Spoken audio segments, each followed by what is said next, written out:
there's that historical piece you cannot move past, is that like those conditions don't exist anymore. So like what we think of traditional has not been traditional for us for a long time, right? And so when you say like a traditional family, I think we all have that idea, and I think the hard part for us is we haven't seen it. Like we're not seeing it, we haven't seen it. Right. There hasn't been a hostile part, and now that it's hostile, and we're no longer in that safety net, that even a bubble, whatever you want to call it, falsehood, that semblance of like this is our space. At least no matter what we have nothing. We have nothing, not a pot to piss in. We have this little space. We got this little South Central Avenue, you know, this little strip where no matter what, we can't go that way as soon as that sun go down. But I know when I'm on this you know. That's sundown town. You know? Which still exists today, folks. Yeah. And that's why we all have those same experiences of like, oh, like that one grandma on the street, that's everybody's grandma. You know, when the street lights go, we all got it. And it's sad because a lot of that is like, you know, from slavery, so it's not good, but it's the culture that's created from the oppression that we have to live with, and because we still have to be here. We can't birth a generation and then pass them off. Like, write all of the, you know, principles down and pass it on and be like, all right, we hope they figure it out. Like, because we have to be here too. We have to usher that in, and the historical context prevents them from falling into the same or worse situations that, you know. Well, let me take it another level down, right? Fair enough, we talked about the generic family structure, about having a traditional piece of it. What do we do now in terms of what are we educating to? Now I got a parent that both work. Right. What are we teaching our kids today? And this is the predicate. I'm setting the scenario. We know our educational system for us is hopefully missing key elements into our historical journey here, right? You're not getting it in school. We're not getting strong African American history. They don't want to talk about slavery here because it's white fragility. It makes them feel bad to know they were horrible, terrible, murderous people. And they don't want us to tell them, right? My white followers, I'm sorry, you're European colonizers.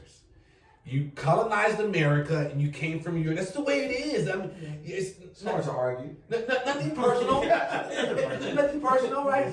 I'm a fact-based argument. I'm a scientist, so I do empirical data, right? So what are we educating our kids to, right? Knowing that our history, now we talked about, and this is why the family, I'm going to move to the next one, but there's elements to this. One, traditional structure, what you're treating, man, woman, working family, father, right? That grounds it. I agree with that to some extent. I do. I think you need that. What are you teaching your kids? In the current environment we have now, what is the plan with your school and at home? What should we be doing? Well, we should be teaching kids to know who they are, right? First and foremost, right? To have respect for themselves, right? Because when they get out in the world, everybody's not going to respect them, right? And so knowing who they are, respecting themselves, knowing their history is very important. And history, you know, we're a little older than our friend here. We didn't learn that in school. We didn't learn that in school. Right. It was the books weren't written. Right. We weren't writing the books. Fair enough. So the right people that to really tell the story didn't write the books. It wasn't in the curriculum. Therefore, it was impossible for us to know. So what we know about this today is something we decided to learn outside of school. Right. And so now, then, what do we teach our kids? We teach our kids now this knowledge that we do have now, where the truth is not hidden anymore, right? And then now, how do you navigate that though, right? So that's what you really need to learn, right? So now the suppression is around us, right?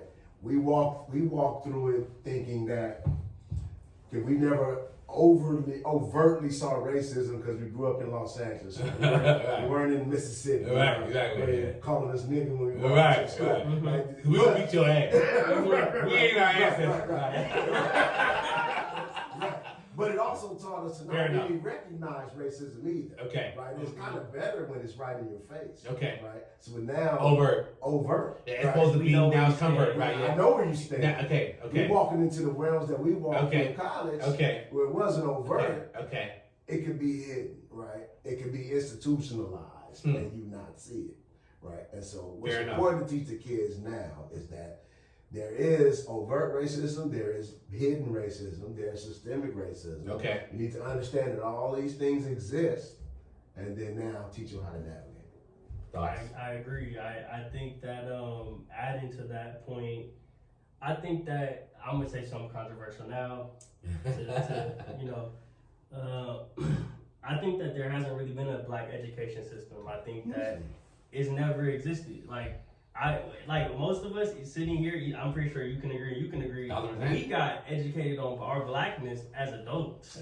That's when we start reading, going to school. We're like, oh, I didn't know none of this. And we already had developed our ideas and our identities, prior to in our formative years. Imagine learning that when you were in second grade and how that would have, changed the way you viewed the world or the ideas that you could have had.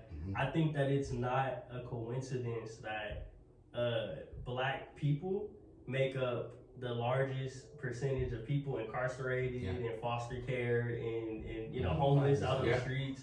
I think that it's not a coincidence that those same people are, and you spoke to a little earlier about the other groups, the only descendants of chattel slavery for 400 plus years. Like it doesn't, when I go and see someone on the street on Skid Row and I'm like, oh, that's most likely, I don't have to see them. It could be 2 a.m., in the morning. That's most likely a black person. That's most likely African. Well, why do you think that? Why is it automatically your thought process? Because the statistics tell me that most likely, because that is the majority of people and that, that's... What's the fact-based data that we got now we can see? I'm asking cause. Oh, well, the crack epidemic. I'm asking cause of the thing. And I'm going to narrow you back down to the family structure. We talked about it proliferate. What is the responsibility knowing that your educational system is wholly misinformed, deficient in being able to give you your history? What is the responsibility of the family then at that point? I'm narrowing you down to one more level. Yes. Well, it's the family's responsibility to teach the kids that. Okay. But the family has to know that. Okay. To teach the kids that. What do you do with uneducated parents? Black uneducated parents that don't know. My parents were uneducated and could not teach me about black history. I learned it in college and taught my son earlier on, right? I'm trying to cut that generational gap somewhere, but I didn't get it. What do we do for the majority of us currently right now who don't know our history? What is our responsibility to children we are currently having right now? Let's talk it. Teach them. Teach who? The kids. And how do you get the parents to teach the kids? Well, you have to teach the kids in school. So me being inside of the school, right? Okay. The school is now doing a better job. Okay. Than it did when I was in school. No, I'm not asking that. Okay. It's not the kids, the parents. Yes. Saying that in the household level. How do you get the parents who are currently uneducated historically, and they're currently raising our next generation? Yes. What do you need to do? I mean, that's kind of a $1 million question, a little bit. But it is. And I'm going to talking shit about I'm going to toss it back. Okay. How did you learn? I individually had to seek it out. But you can't replicate that in every individual. What you got to create is a system that takes the people who are weak, right, and the people who are in between, and stronger, and provide a system that, independent of them, allows them to move forward. Easy. Talk to me. I say. So, give it to me, youngin. Before we were ever brought to slavery, we lived in Africa. In Africa, how did we live? In villages. Yes. And so the key isn't what I know. The key is in what I don't exactly what I was getting to. It took me a minute. I want you guys to say it to me so I can tell you. We need a fucking village. Right? We got to collectively get around and find a means to educate us and share that knowledge around, right? I don't want to poke you guys. I'm not leading them, I promise. I want them to pull it out of you, brothers. Talk to me. Right? Yes. But, right? Because it's the assessment of the current situation at hand. 40 million of us. There's 40 million African Americans in the entire country. Half of us are women and half of us are men. That's the way it works, right? Knowing what... Well, more women than men, but go ahead. A little bit more. Okay, a little bit more, and then it's most of the car...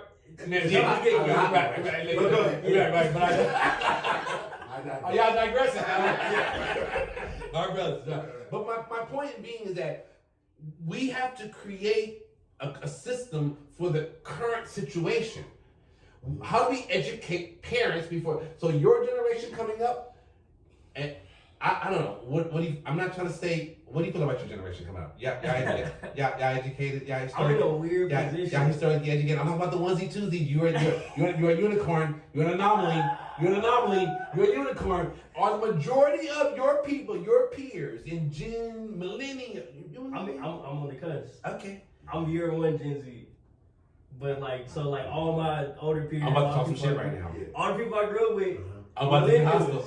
I'm about to get nasty and hostile. And so I seen that transition. Yeah. Okay, go ahead. I seen it very clearly of okay. Ooh, these kids is a little different. And I'm sure y'all probably look at us the same way. Yeah.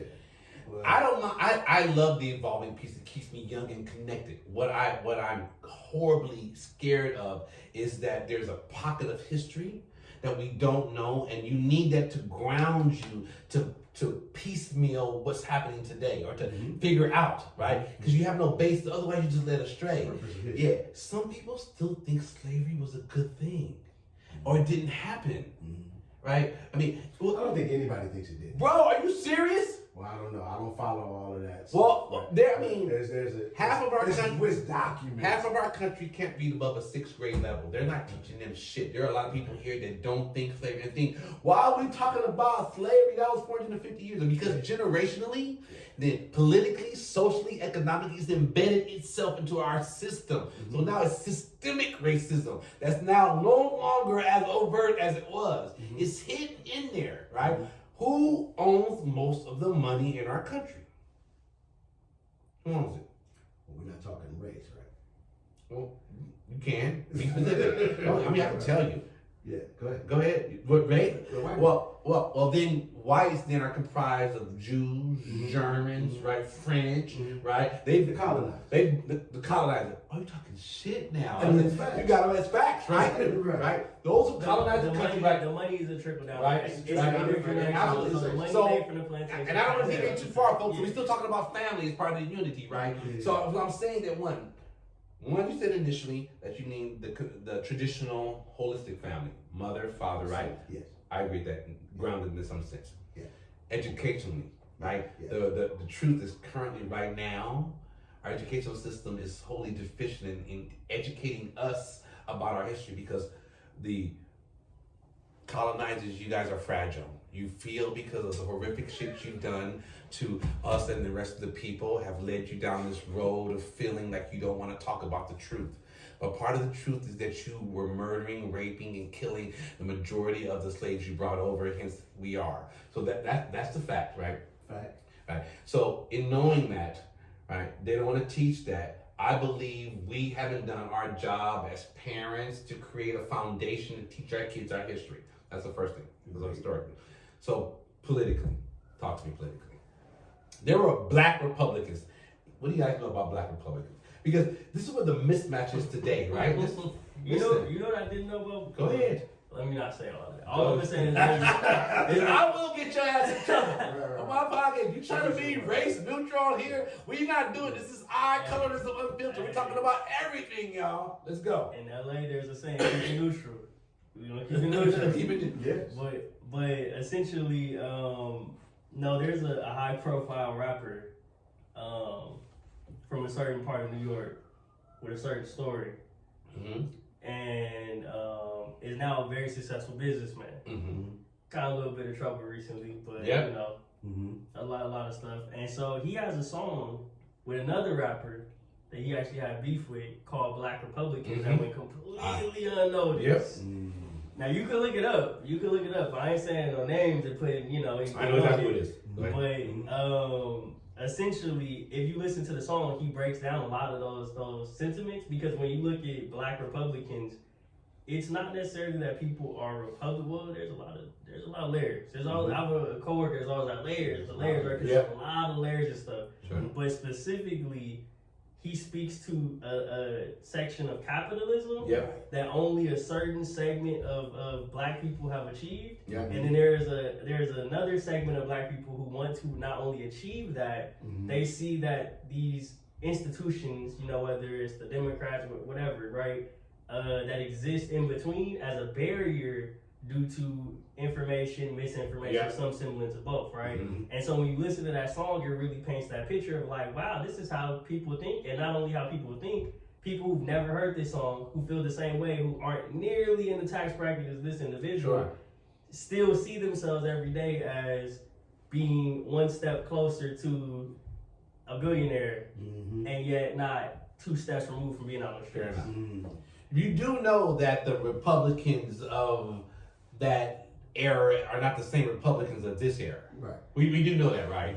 Because some people seem to think that you do know that black people were Republicans. Yeah, that's when they were humanistic, had a heart, right? Weren't made of stone, didn't swallow rocks for a living, right?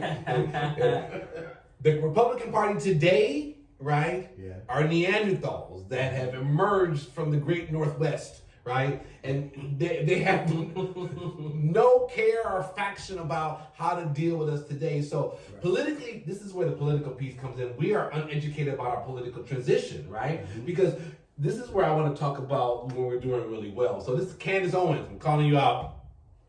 So you talk about the period where blacks were doing really well. She said Jim Crow era, right? Which was 1865 to about 1877. It was 12 years of Reconstruction. Let me educate you, sister. 12 years of Reconstruction. We were doing great during those 12 years. This is when we had the 40 acres and a mule. They murdered Lincoln. Andrew Johnson came into play, reversed everything we did for the entire 12 years. Just let it sink in for a minute. After the 12 years, and I can't remember the president's name, it's either Rutherford B. Hayes. Rutherford B. Hayes came, he rolled back all of the initial gains, Black Wall Street, 40 acres and a mule, education, black Republicans. This is the emergence of the KKK.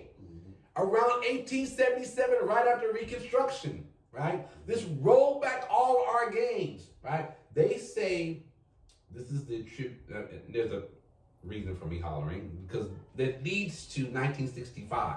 So from 1877 to 1965, right, almost another 100 years of Jim Crow.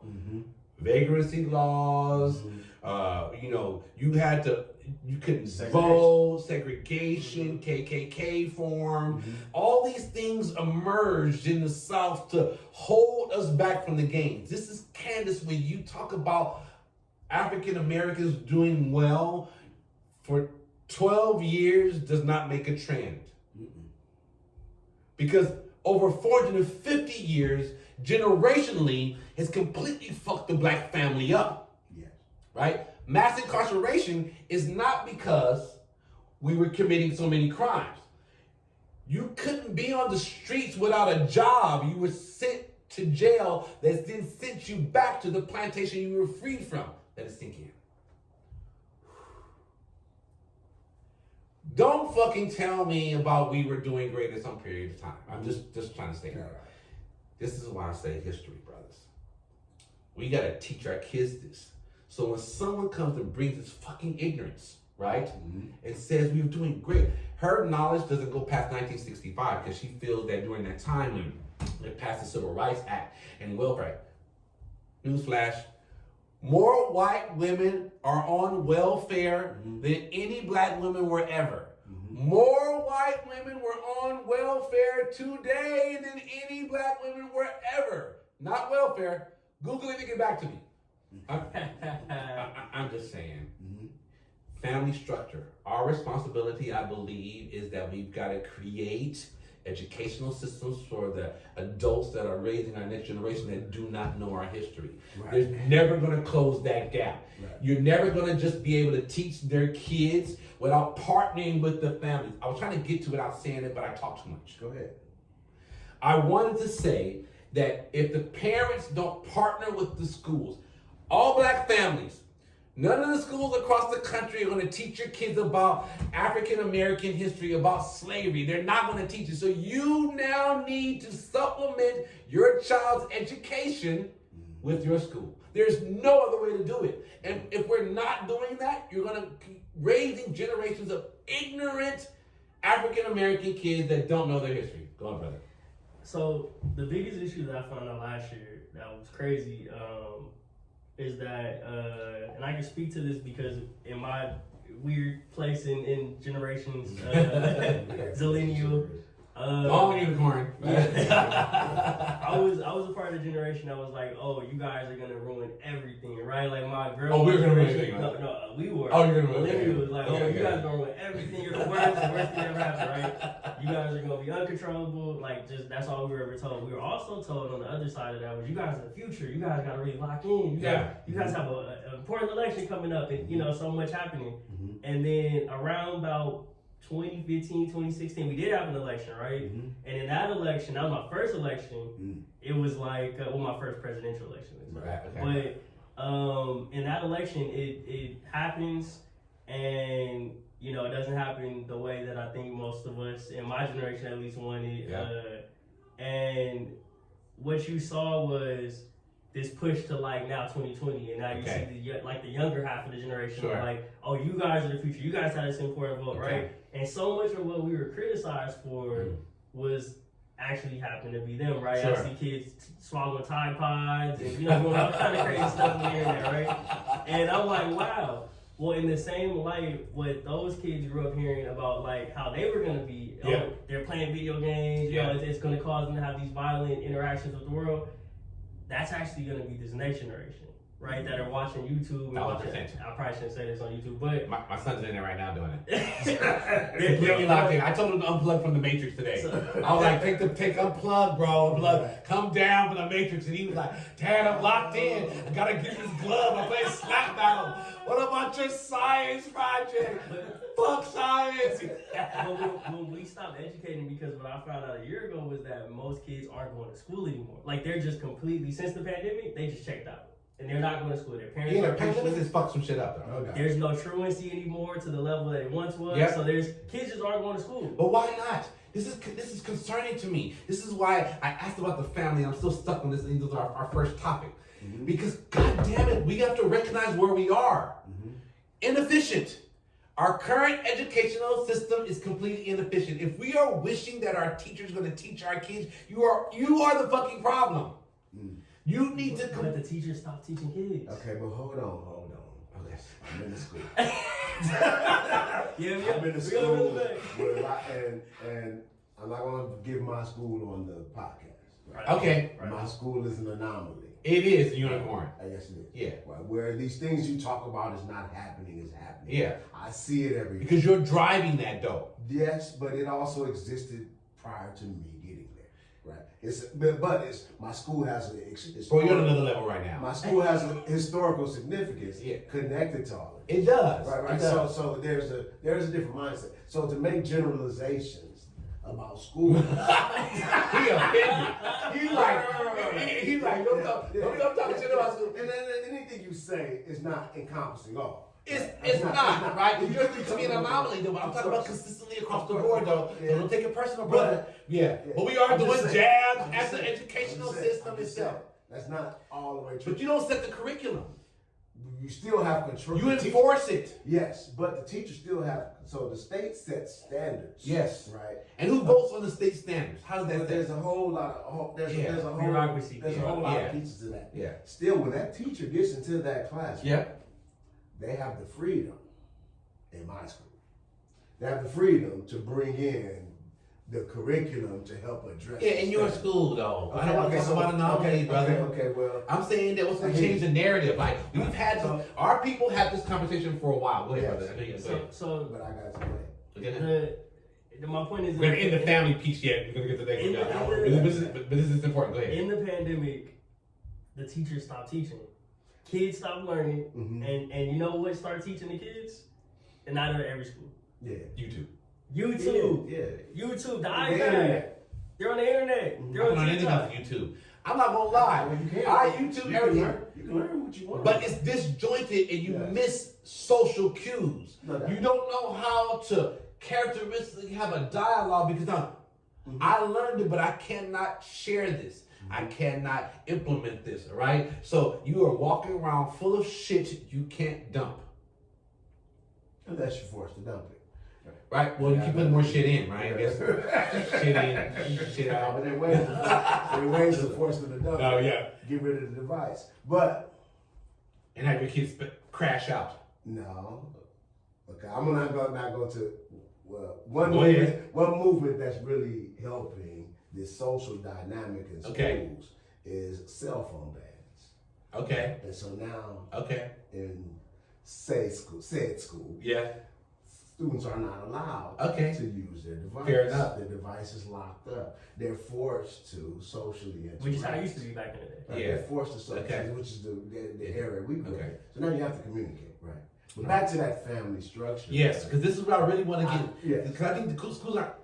I guess my argument, and we're going to move on from this to the communication piece, is that our communities piece is that I don't. Nothing against schools. Mm-hmm. They are what they are right now. I now settled in that there's nothing I'm going to do in the immediate future to change the curriculum. Mm-hmm. Mm-hmm. So, how do we change the narrative from this side that we do control? I'm saying the families need to be more involved, partnering with the schools and filling in the gaps from which your child is missing. Yeah. I mean, you need to be able to recognize that. Mm-hmm. I teach my son and teach my other son African American history. Mm-hmm. It was missing in the piece of it. In summer, he would write a thing on every person. I had to fill in the gaps, but 40 million of us. Yes. 1 or 2 of us ain't gonna do it. No, it's not. So how do we change the entire African narrative across the 40 million of us? Another $1 million question. Families, family. I'm saying this is a simple one. Okay. I don't want to make it too hard. It's simple. Families, join and partner with your school. There you go. It's simple and complicated at the same time. Okay, go ahead. Because you have to get people to want to do that. Yes. Right. You have to get people to put in the time. I'm a single parent. I got 1 kid. Right. What are you gonna do? And that takes effort. Yes. Right? That takes me not trying to be at the club every night. Exactly. Say it again to him. And sitting down with my kids. Yeah. Wow. Yes. How do we change our narrative family-wise where now I'm not just sending my kid off to school in the morning, come back later on. Are you checking the homework? Mm-hmm. Are you reviewing the homework with your child on a daily basis? Mm-hmm. Are you going to your PTA meetings? Let me ask you a question. When y'all were growing up, y'all grew up with your mom and dad? Yeah. No. Mom? My mom is their dad. Just mom. Okay, and so did your mom work? My mom was a teacher though. Okay. My mom didn't work. My father did. Okay, and did you come home to a home cooked meal every single day? Mom did. I did. Okay, and so those experiences, think about it like this, right? People aren't doing that anymore. No, that's the problem. Like my generation, we're going, even when we do have kids and marriages and like a good stable, we're both working adults. We're, you know, we're working, we get home, we tired.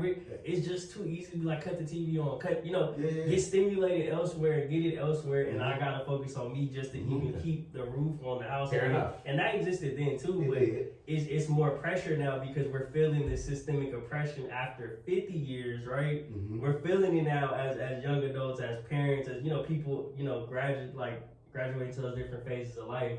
Mm-hmm. I think it comes down to 2 things. I think it comes down to y'all generation stepping up and because like to get back to the education and family structure point, it has to be a village, but it has to have that system, right? You have too many barriers in place that prevent people from easily doing that without the civic education. Fair enough. It's too many things that'll make you say, I ain't going to school today. Like I want to, but it's a lot of things we want to do. It's about to be New Year's Eve. Right. A lot of people are about to have stuff that they plan to do for 3 weeks. It's